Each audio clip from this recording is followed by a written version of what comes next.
Vamos então ter aqui um momento assim, um bocadinho mais intimista e próximo com o escritor Gonçalo M. Tavares, que aceitou estar aqui nesta sessão. O Sr. Presidente da Câmara, Dr. Carlos Miranda, vai estar à conversa com ele aqui durante alguns momentos.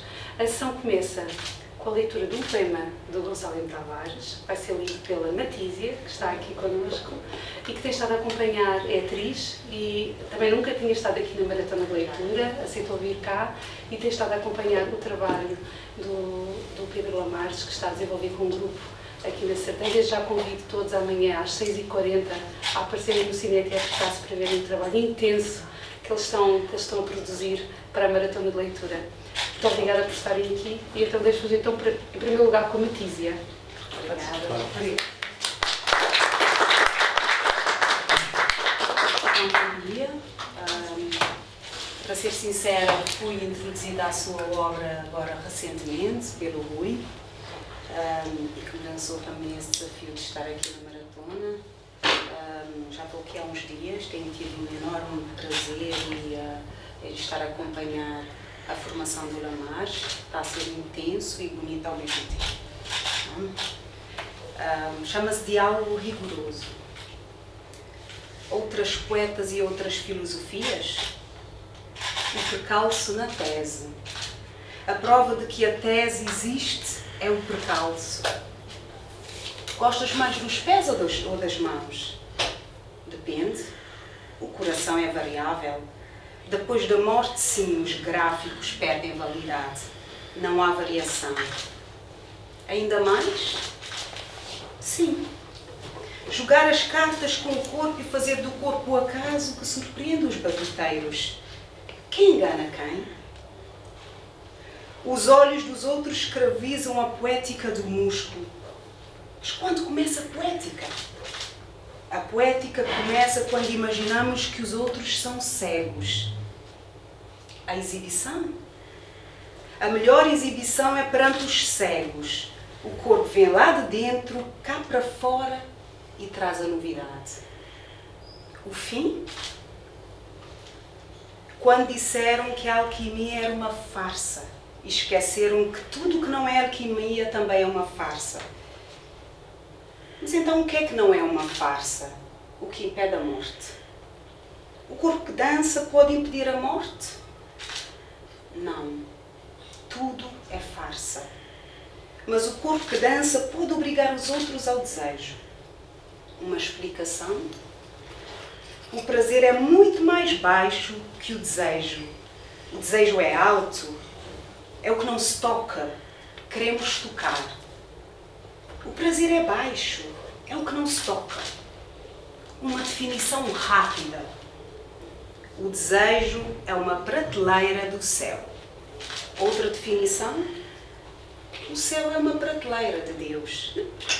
Outra ainda? Deus é uma prateleira do homem. Uma correção?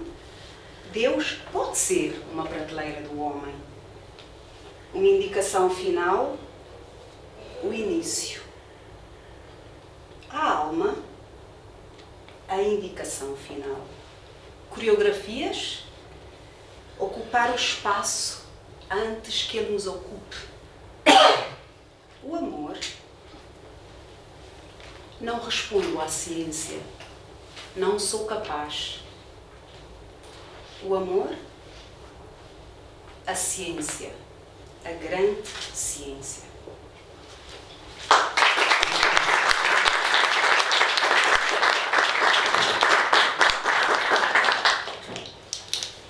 Muito bem. Vamos começar, então, nós os dois. Eu, em primeiro lugar, quero agradecer este convite para estar aqui, mas quero agradecer, antes de mais, a participação da CB Consulting na Maratona de Leitura, que não é deste ano, é já de há muitos anos, e a forma como tem apoiado a Maratona de Leitura. Seguramente que entendem também que a leitura e a cultura é uma forma de capacitação das pessoas e que, com a participação na Maratona de Leitura, com esta abertura a outros universos que não o universo profissional, terão também colaboradores mais capacitados, mais abertos, mais criativos, e, portanto, melhores colaboradores, acredito eu. E, portanto, eu acho que foi uma decisão, por um lado, emocional, porque eu também sei, do ponto de vista emocional, o que nos liga ao Rui e ao Eduardo à maratona de leitura, mas também uma decisão muito, muito racional, acredito eu. Onde já não foram nada racionais, o que mostra que mesmo empresários, enfim, frios e que deviam tomar sempre decisões racionais, etc., onde não foram nada racionais foi na escolha do moderador. Mostra que mesmo empresários já com esta experiência podem sempre deitar tudo a perder. Não é nada reconfortante para os colaboradores, acho eu. Bem, vamos então ter aqui uma conversa com o Gonçalo.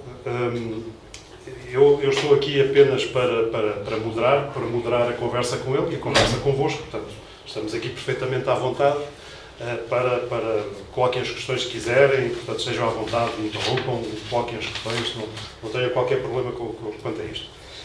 O Gonçalo M. Tavares, muito rapidamente, nasceu em Angola, em 1970, voltou para Portugal muito novo, com 3 anos, penso eu.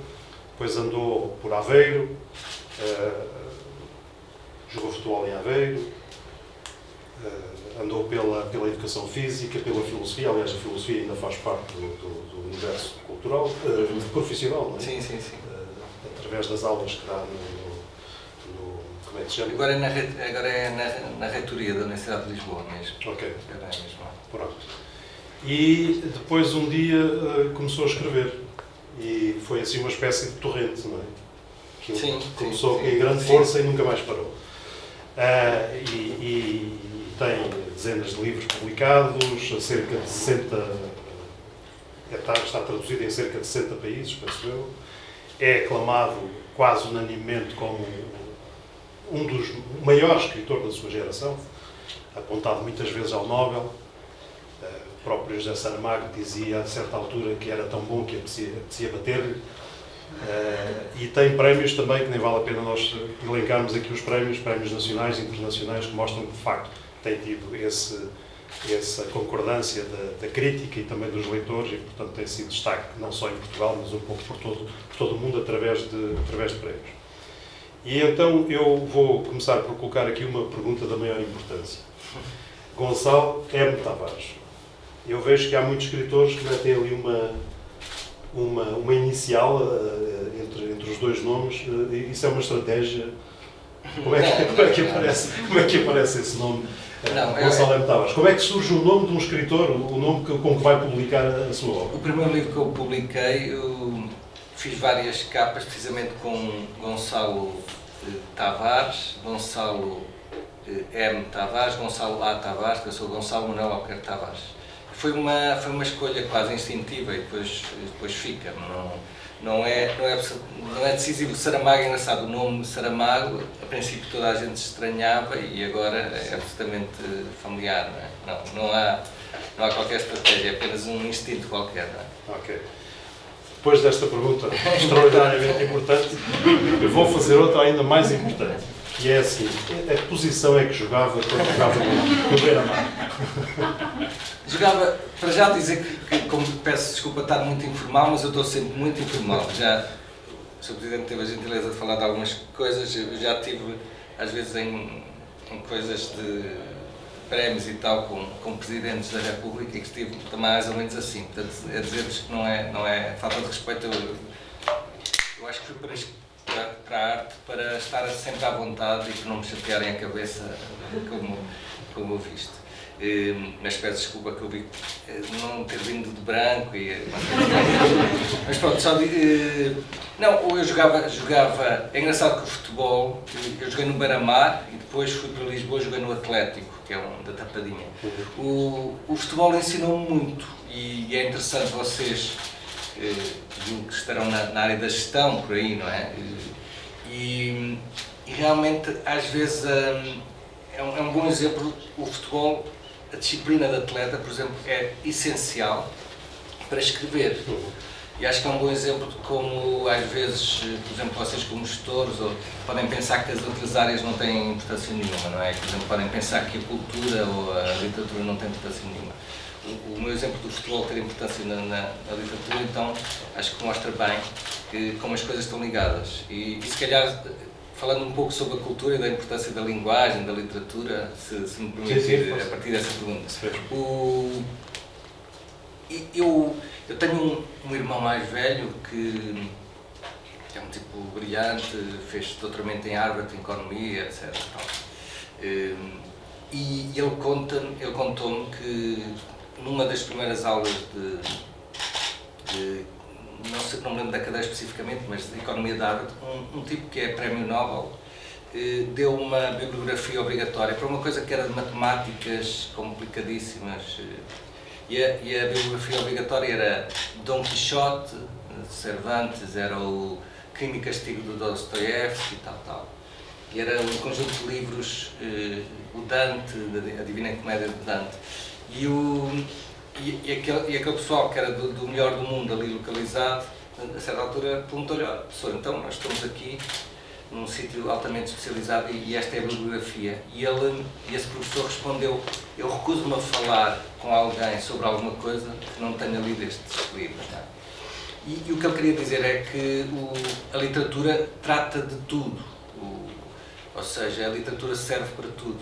O Crime e Castigo, por exemplo, do Dostoiévski, é um livro que pode, por exemplo, sobre a questão da culpa, sobre a questão da responsabilidade, é um livro extraordinário.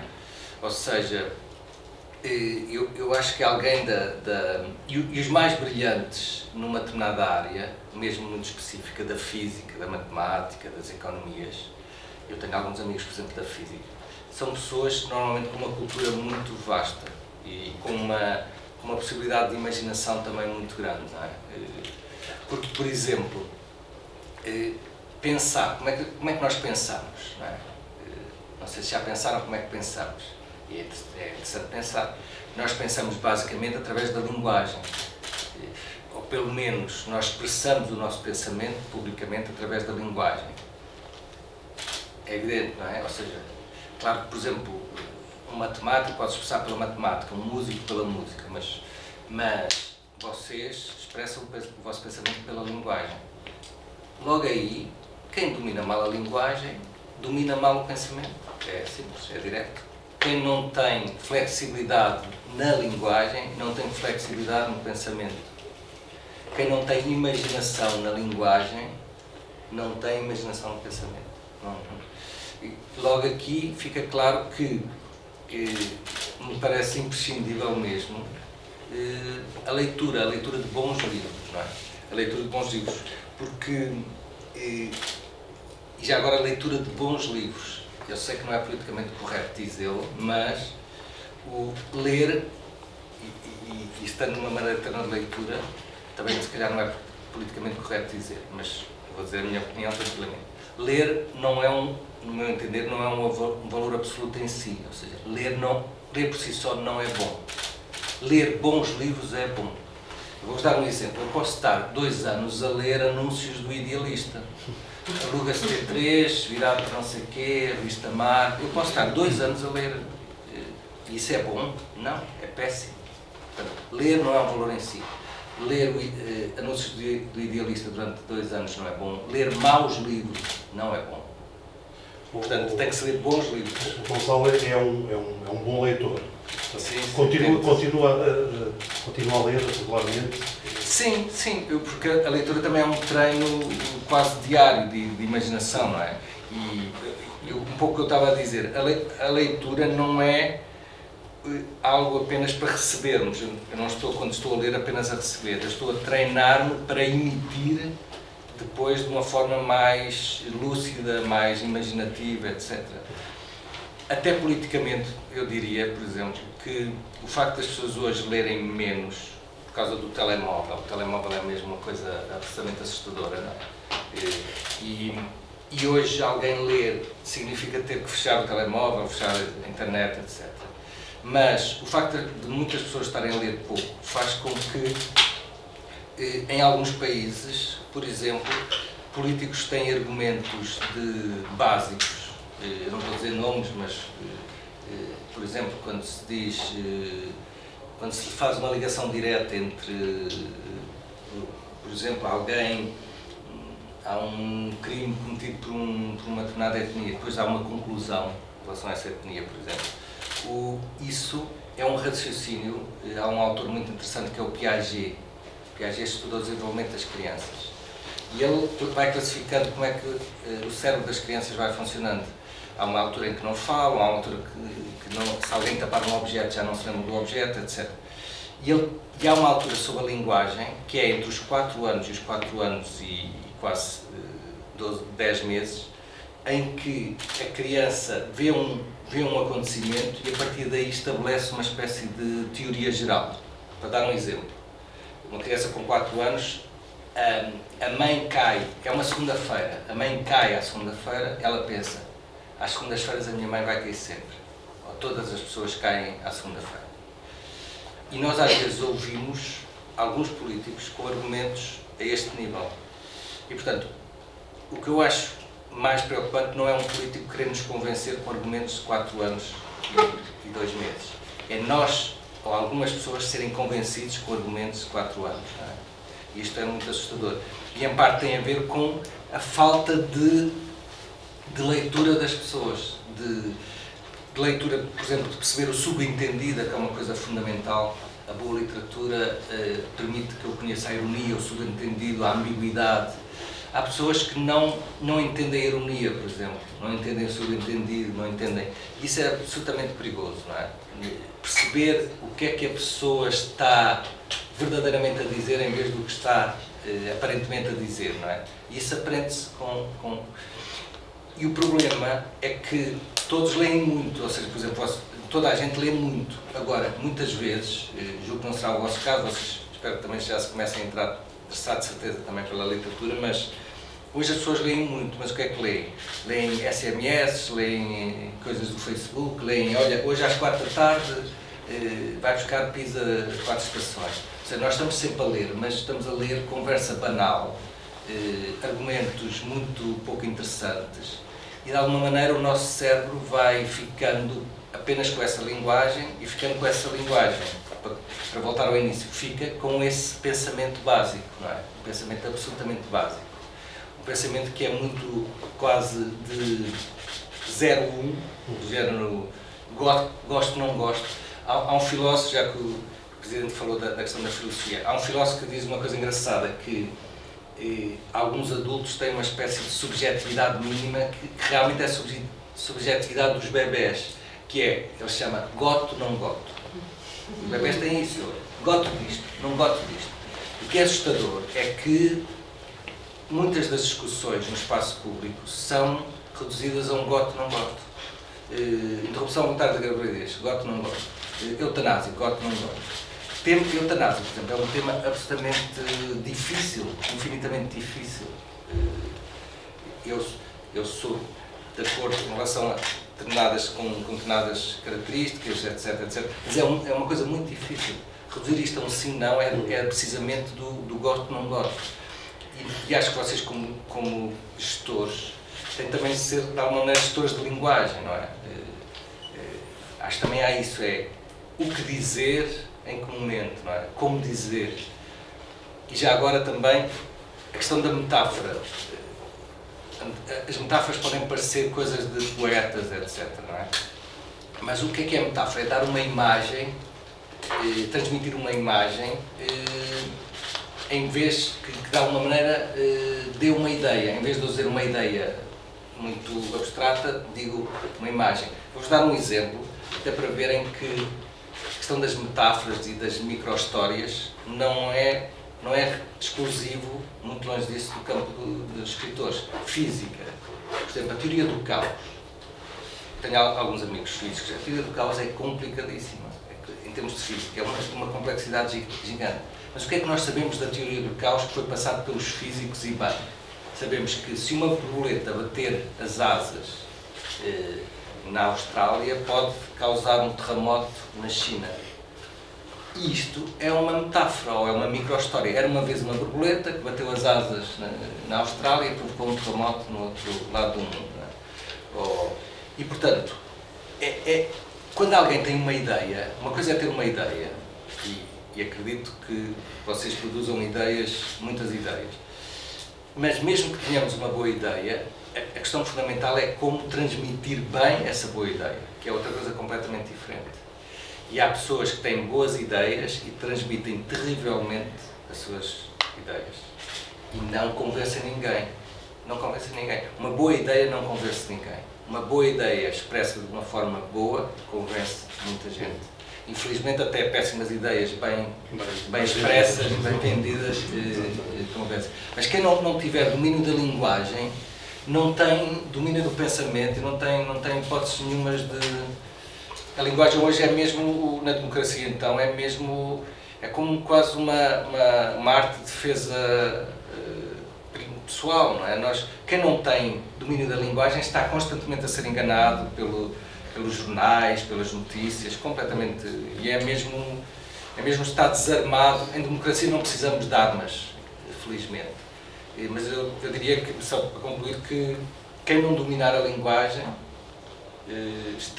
e a literatura ajuda muito, está completamente desarmado numa democracia. Vai ser um anjinho a ser enganado constantemente. Gonçalo, tem algum autor ou conjunto de autores que de alguma forma sinta que o influenciaram? Por exemplo, entrando agora um pouco também na obra, há aquela série Wire, onde tem um conjunto de... O Sr. Presidente é um conhecedor. Conjunto de personagens que no fundo são homónimos de escritores ou de criadores. E essas personagens de alguma forma têm um significado? Foram escritores que me influenciaram? Sim, são esses e muitos outros, quer dizer, eu tenho centenas de autores que me influenciaram, mas eu diria que na vida, em termos da biografia, talvez o autor que mais me tenha influenciado, e o livro que eu vos aconselho, é um livro que tem 2000 anos, eu não sei se gostam de coisas recentes, esta não é muito recente, tem 2000 anos, que é Cartas a Lucílio de Sêneca. Sêneca é um filósofo estoico, não é? E é um livro talvez de vida, tem 2000 anos, é muito impressionante, mas vocês vão ler e vão estar a ler e a dizer: eu nunca ouvi isto, nunca li isto é absolutamente novo. Ou seja, uma coisa também importante, como o Sr. Presidente falou no início, agora estou numa parte mais de investigação, mas quando eu dava aulas mais de filosofia, eu levava normalmente um jornal do dia, não é? Eu levava o Cartas a Lucílio de Sêneca, que foi escrito há 2000 anos, mais ou menos. E eu perguntava o que é mais atual. E não há dúvida nenhuma, é o Sêneca. Não há dúvida nenhuma. Basta dizer que o jornal do dia já estava desatualizado, eu podia pôr no lixo. O Sêneca continua super atual, não é? E isso também é uma das diferenças entre a boa literatura e a linguagem que nós lemos, as notícias da internet, etc. É que isso desaparece, perde uma notícia, por exemplo. Também gosto de ler notícias quando estou cansado, mas essa lógica da novidade desaparece, passado um segundo deixa de ser novidade, não é? E portanto, o que é que significa? Como só vale pela novidade, o único, em termos de, se quiserem, de gestão, o único valor da novidade é ser novidade, mas passado um segundo perde o seu valor por completo, ou seja, passa de, quem for enganado, passa de valer 100 mil, de uma unidade qualquer que queiram, para no minuto a seguir vale zero. Vale zero, porque deixou de ser novidade. Um livro, uma coisa, tem uma intensidade, guarda um valor constante. Se quiserem, em termos de poupanças, é vocês apostarem em qualquer coisa que vos dá um grande prazer durante um dia e depois no dia a seguir zero. Apostarem numa coisa que não vos vai dar 1000 de prazer num dia, vai-vos dar 10, mas vai-vos dar 10 de prazer durante 10 anos ou 20 anos. É uma grande diferença, não é? É a diferença entre ler um bom livro e ler uma coisa assim mais gastável, não é? Não sei se quer depois... Estava aqui a pensar, nós temos um pouco esse sentimento, por exemplo, relativamente ao Padre Manuel Antunes, que nós celebramos aqui muito, e quando nós lemos aquele livro, Repensar Portugal, que foi escrito entre 74 e 79, portanto há 50 anos, quase, e nós temos esse sentimento de que aquilo é profundamente atual. Sim. E acho que isso é precisamente uma característica dos grandes escritores, da grande literatura. Sim, essa atualidade, não é? Mas além da atualidade, eu acho também uma coisa importante até da vida assim mais, e estou a ver que muitos de vocês são bastante novos. Há uma coisa interessante que tem a ver com os namorados e as namoradas. Cada um que escolha o que quiser, que é a leitura tem a ver com isso. Ou seja, eu às vezes estou no café e ouço, por exemplo, casais namorados, ou uma espécie de jogo de sucessão, aquele jogo em que se estão a aproximar, e às vezes ouço as palavras que dizem, assustadoras, do género amor infinito, e não sei o quê. Eu abano a cabeça e digo, tenho vontade de ir lá à mesa e dizer ao rapaz da rapariga, bem, ou dizer à rapariga que está eventualmente a ser seduzida por estas palavras, dizer, bem, se tu és seduzida por estas palavras, fiquem os dois juntos porque merecem-se uns aos outros, fiquem os dois. Ou seja, por exemplo, a qualidade das palavras que se diz quando se aproxima de alguém é uma coisa, por exemplo, a questão do lugar comum, esta coisa do amor infinito. É isso, a pessoa ler bons livros permite detectar os lugares comuns, não é? E realmente há estudos engraçados, por exemplo, que principalmente as mulheres, isso é interessante, se afastam instintivamente de um rapaz que manda uma mensagem com erros ortográficos. Isso é engraçado. Mas também, eu diria que não há tanto, mas devia haver também, raparigas e rapazes que se afastam quando alguém diz um lugar comum. E diz, se tu me queres conquistar com palavras que milhares de pessoas já disseram, milhões de pessoas já disseram, por favor. Ou seja, tu és única. Quer dizer, essa frase que já milhões... A pessoa está a dizer, tu és única, com a frase que já milhões de pessoas disseram a milhões de outras pessoas. É um paradoxo interessante. Ou seja, resumindo, uma mulher bonita ou um rapaz bonito são suportáveis durante 2 semanas. A partir das 2 semanas, se esse rapaz ou a rapariga bonita, nós falámos vezes, o amor é infinito, não sei o quê, nós, a certa altura, onde é que pomos este corpo? Como é que pensamos nos livros de policiais e pensamos como é que eu vou matar este corpo e livrar-me deste corpo, porque já não suporto mais isto. São mesmo isso. Uma pessoa que não tenha, que não consiga falar, que não seja interessante intelectualmente, mesmo que seja um miúdo ou uma miúda absolutamente bonitíssimos, são insuportáveis. E isso também é uma boa marca da importância da linguagem de pensamento, que é isso. A linguagem e o pensamento são coisas que resistem ao tempo. A beleza é extraordinária, é indispensável, há canções que falam disso, não é? A beleza é fundamental, há uma grande canção brasileira, mas do Vinícius. Mas sem conteúdo torna-se muito... E nesse aspecto, por exemplo, estou-me a lembrar em relação a pessoas bonitas, por exemplo, o DiCaprio é interessante. O Leonardo DiCaprio, que é um tipo realmente muito bonito. Eu lembro que vi o Titanic há muitos anos, não sei há quantos anos, mas foi no início. Não sei se conhecem. É imenso o Titanic. Sim. Eu lembro de ver, o DiCaprio era capaz de ter 20 e poucos anos. Eu lembro de ver aquele filme e pensar, este miúdo é tão giro, é tão bonito, que não vai fazer mais nada. E o DiCaprio fez muito mais. O DiCaprio é um grande ator. É talvez surpreendente, que é um tipo que tinha tudo para se perder. Há um futebolista, o Presidente falou do futebol, há um futebolista que é o George Best, que tem umas frases muito célebres, e uma delas ganhei muito dinheiro, gastei tudo em mulheres e bebidas e o resto desperdicei, que é uma provocação que ele dá. Mas o DiCaprio tinha tudo para realmente não fazer mais nada, não é? E é um bom exemplo de alguém que apesar de tudo, investiu na sua inteligência, na sua carreira, na sua tal. Mas eu acho que, falando desta questão da beleza, a inteligência é uma extraordinária forma de beleza. É uma extraordinária forma de beleza, que não depende dos genes.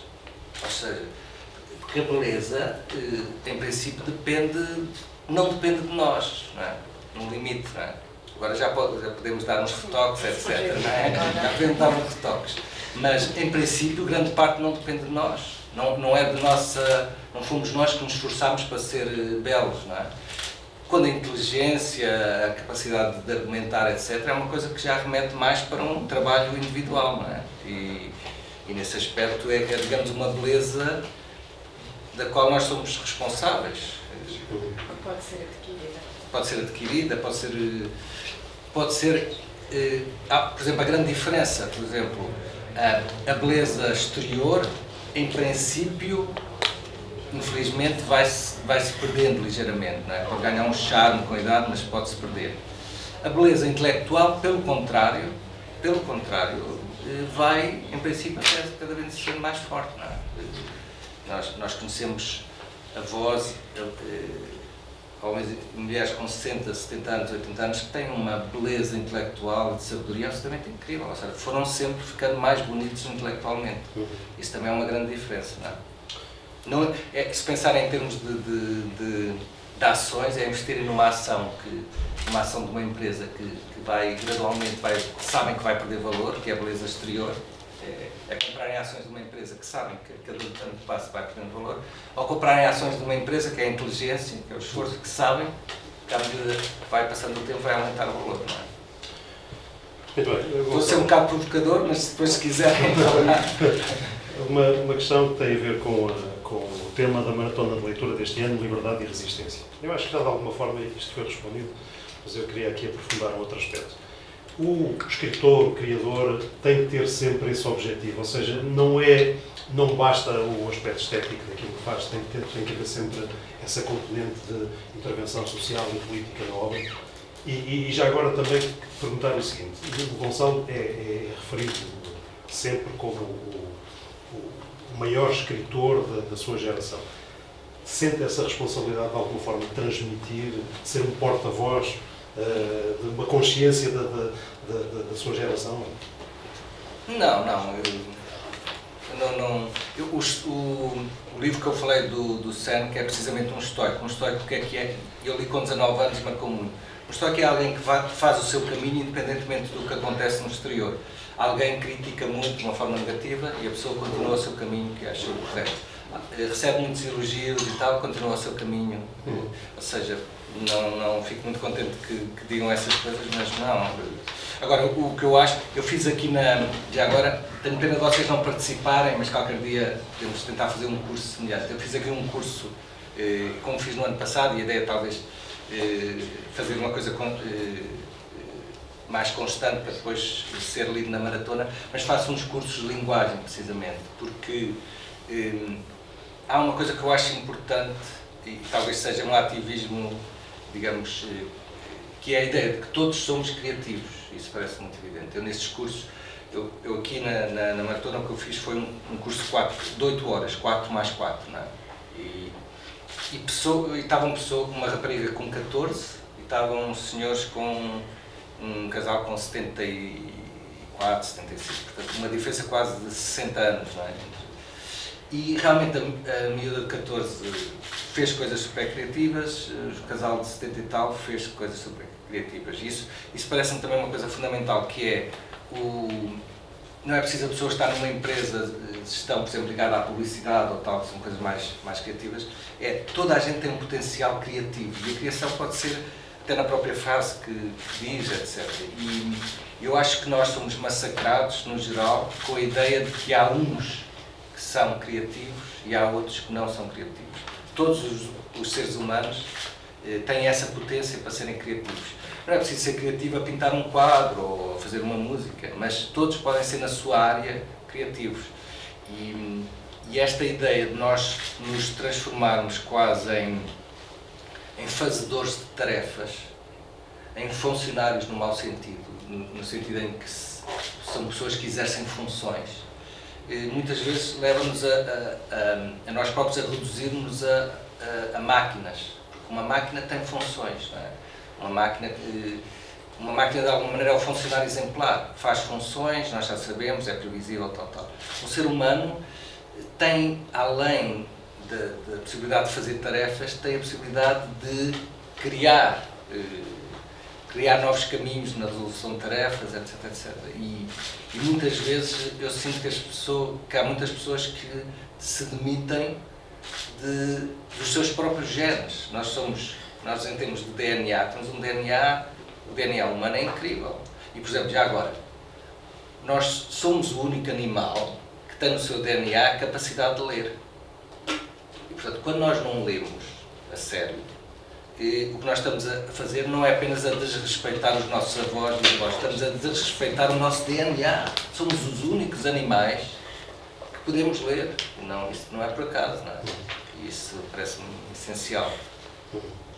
Essa questão de a obra tem que ter essa componente de intervenção, ou seja, nós falamos muito em cantores de intervenção. Em França fala-se muito no autor engagé, que tem de alguma forma essa capacidade de intervenção. Isso é fundamental. Ou seja, nós podemos considerar que há uma obra literária ou musical que pode ser interessante sem que haja esse intuito de transformação social ou de qualquer tipo de mensagem política.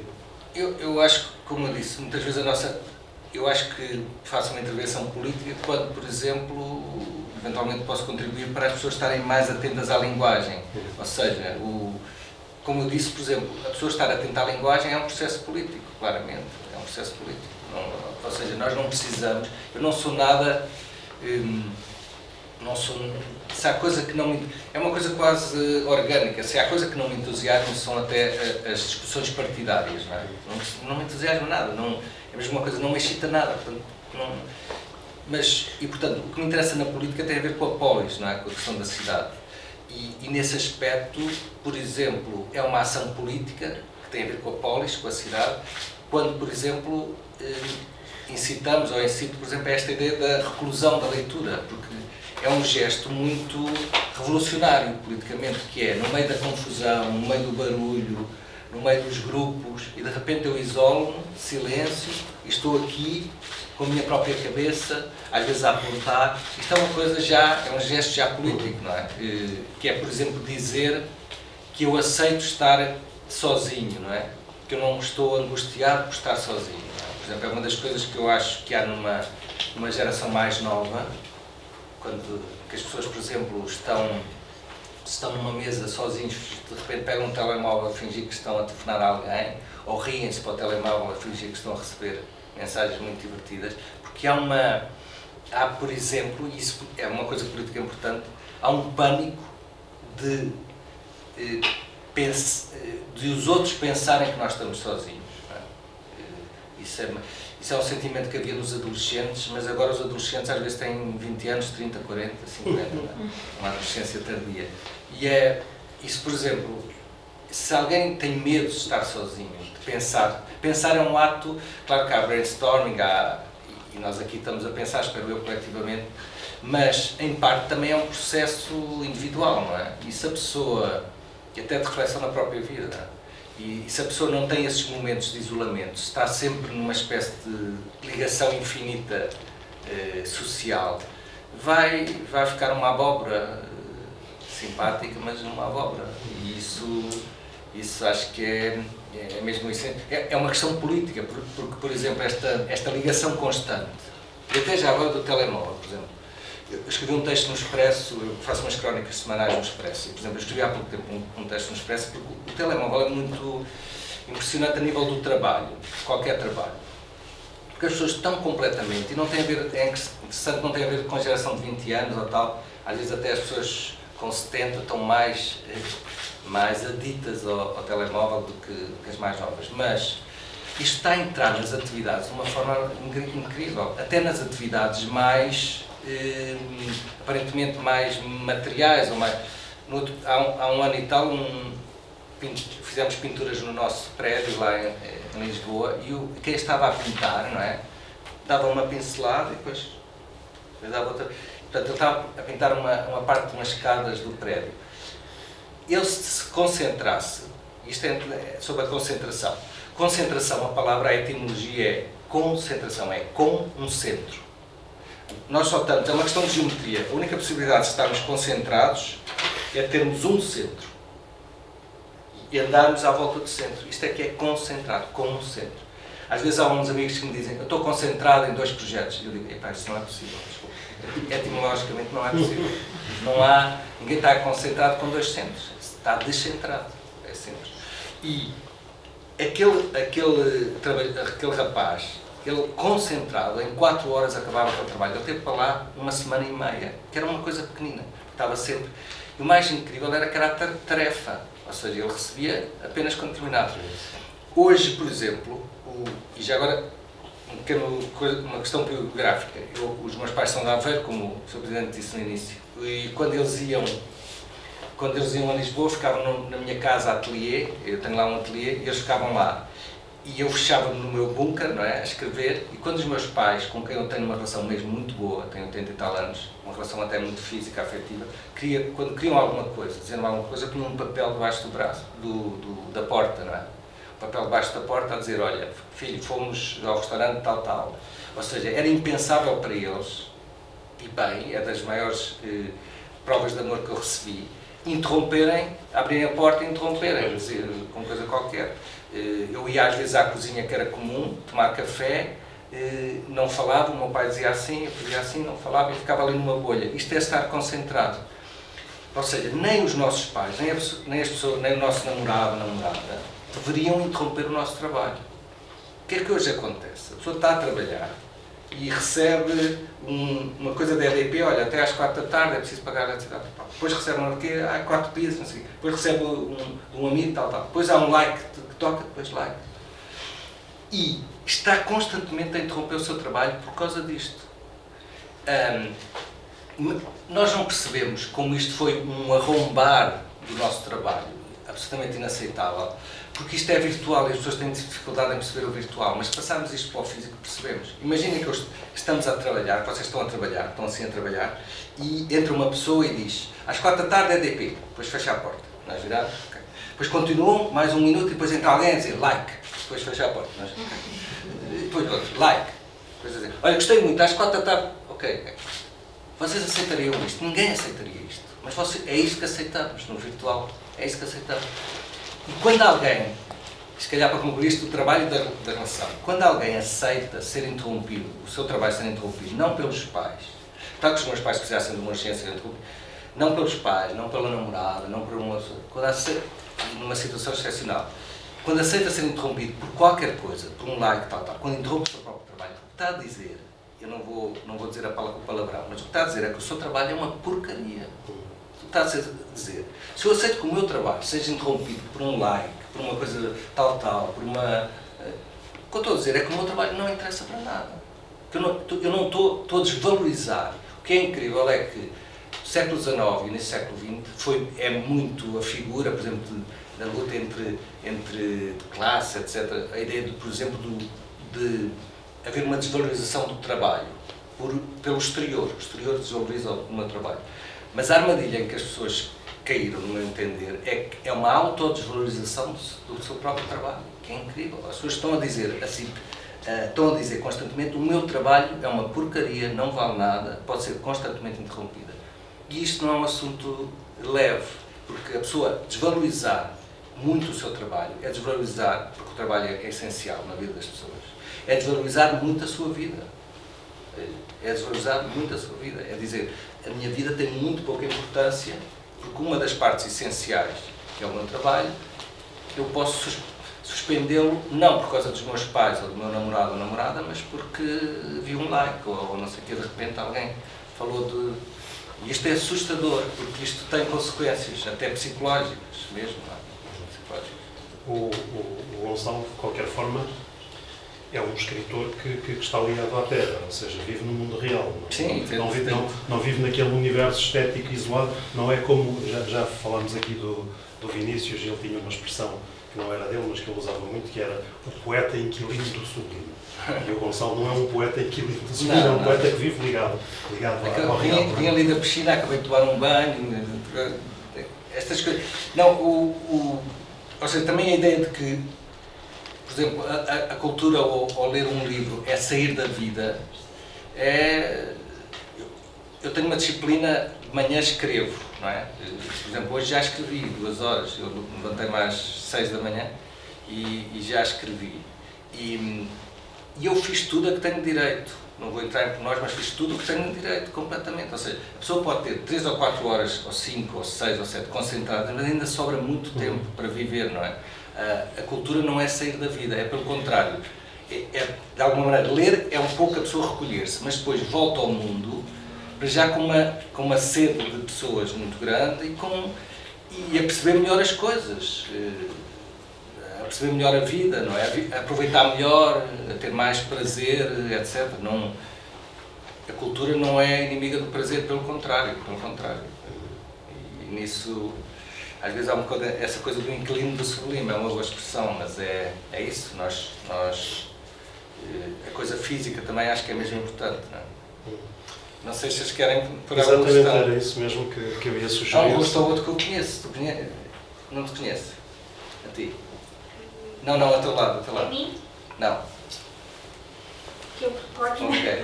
Não pensar se seria da faculdade, não sei se não. Mas alguém quer pôr alguma questão? Vejam lá. Espero não vos ter deprimido. Acho que não. Eu terminava só com uma questão que é um bocado provocadora, acho eu. Não sei se terá resposta. Parece-me que o Gonçalo M. Tavares é um criador que aborda uma grande diversidade de temas, portanto não andará sempre à volta do mesmo tema, porque há alguns que o fazem, não é? Portanto, fazem uma espécie de variações sempre sobre o mesmo tema, não é o caso. Mas eu ia deixar-lhe o desafio de tentar definir um tema que fosse unificador para toda a obra. Algum tema, alguma expressão, alguma palavra possa ser usada como ok, a minha obra anda sempre à volta disto, ou de alguma forma tem alguma relação com isto. Não sei, até pensando aqui na utilidade para as pessoas que estão a ouvir, eu acho que uma das questões que me interessa, pode parecer muito abstrata, mas é a tensão que existe entre as pessoas, o atrito, não é? A tensão. E os cruzamentos, ou seja, quando duas pessoas se cruzam, pode haver uma tensão positiva ou uma tensão negativa, não é? E muitas vezes a tensão negativa pode ser ultrapassada, lá está, pela subtileza da linguagem, pela gentileza, por questões até que têm a ver precisamente com uma cultura até de gestos. Ou seja, nós estamos a falar muito da cultura, parece uma coisa muito livresca, mas há, por exemplo, uma cultura de gestos. Por exemplo, se alguém mais velho vai a passar uma porta a 1 ou 2 metros da porta e eu vou acelerado, muito mais rápido, uma cultura de tranquilidade deve fazer com que eu abrande o passo, deixe passar a pessoa mais velha e depois passe. Quando de repente alguém mantém o passo e acelera, porque em definitivo tem um passo mais rápido e está de alguma maneira, não leu alguns livros, não percebeu, por exemplo, algumas. E, portanto, eu acho que a minha obra, dentro das outras obras também de outros criadores, acho que tem a ver com isto, também com perceber o outro, a empatia, ou seja, precisamente a questão do ecrã. E hoje eu estive no Japão, o Japão é mesmo uma coisa quase sempre extremada, não é? E hoje, por exemplo, mais os rapazes, mas é incrível, os homens estão meio perdidos e há, sei lá, lojas em Tóquio de abraços, em que se paga uma ementa, em que os rapazes entram, e normalmente rapazes, e pagam 10 euros para dar um abraço a uma rapariga durante 20 segundos, ou pôr a cabeça no joelho. Portanto, nada tem até de sexual ou tal, é uma coisa totalmente quase ingênua, pôr a cabeça tal. E muitos não dizem, há um documentário interessante, dizem uma coisa antes da pandemia, agora deve estar infinito isto ao quadrado, e é que dizem que não conseguem perceber o outro, não conseguem perceber. Há testemunhos a dizer, eu não consigo perceber se ela está chateada, se não está, se está a gostar, se gostou das palavras que eu disse, não conseguem perceber. E tem muito a ver com a geração do ecrã, porque o ecrã, nós, mesmo que estejamos a ver o rosto de alguém no ecrã, por exemplo no Zoom, é difícil perceber, porque há um treino de perceber que tem a ver com os pés, com a ligeira tensão do ombro, para perceber se o outro está incomodado ou não está incomodado. E o que está a acontecer, porque estamos a lidar muito com ecrãs, é que estamos a perder há um conjunto de sinais, há um somatório de sinais, que não são muitas vezes objetivos, mas a nossa cabeça interpreta como incómodo, não incómodo, etc. Como estamos a perder isso, estamos de alguma maneira a perder a empatia de compreensão dos outros. E o livro, e o que eu tento nos meus livros, é muito esta questão de o que é que significa aquela personagem ou aquela pessoa ter pegado na garrafa, levado junto ao corpo, depois colocado de novo a garrafa, agarrou de novo. O que é que isso significa? Ou seja, é nós compreendermos os pequenos gestos. E hoje quase que só uma pessoa treinada no ecrã ou quase só percebe quando alguém explicitamente diz um sim ou um não, quase um 0 e um 1, não é? Quando o ser humano também é feito de ambiguidades também, corporais, etc. Não é? Eu acho que a literatura ajuda a isso. A boa literatura ajuda a isso, a perceber os outros, não é? Eu diria. Muito bem. Eu acho que está na nossa hora. Eu adicionava só, temos aí exemplares dos livros do Conselheiro Tavares para distribuir e para quem quiser recolher um autógrafo. Ok. Ok? Olha, muito obrigado, queria desejar boa sorte. Para já dar os parabéns à empresa de apoiar a maratona e apoiar estas questões culturais, é muito invulgar, mas nos Estados Unidos são muitas vezes as empresas que se destacam, enfim, que é precisamente as pessoas que têm um olhar diferente em relação à cultura. Muitas vezes até vão buscar pessoas das artes, da cultura para o Silicon Valley é engraçado, porque há lá muitos malucos que são claramente mais do mundo da arte, digamos. Há ali uma mistura estranha entre o criador, não é? O criador e ao mesmo tempo aquele que de repente está diante de uma folha de Excel, não é? Há ali uma mistura muito engraçada. E os Estados Unidos percebem isso. Por exemplo, a questão do risco tem muito a ver com a criação. A criação pode correr bem, o que fazemos de novo pode correr bem, pode correr muito bem ou pode correr mal. O que repetimos e que sabemos que tem uma certa eficácia vai ter sempre assim uma eficácia de luz. Os bilionários de Silicon Valley são os tipos realmente que fizeram qualquer coisa de novo, isso é muito claro. Não é? E é engraçado, por exemplo, em Silicon Valley há umas entrevistas engraçadas, eles só contratam pessoas, por exemplo, que já tenham falhado redondamente. Há até alguns que nós conhecemos que numa entrevista alguém diz tive este sucesso, e dizem obrigado, não queremos. O que significa que se a pessoa teve sempre sucessos foi porque nunca arriscou o suficiente, não é? Nunca arriscou, e portanto há aqui também um instinto criativo que eu acho mesmo importante, mas queria desejar boa sorte, esperar que tenha sido útil e pronto, espero daqui a uns anos encontrar-vos. Há aqui pessoas muito novinhas, é muita nação, isso é muito giro. Espero daqui a uns anos encontrar-vos assim com o cabelo todo desgrenhado.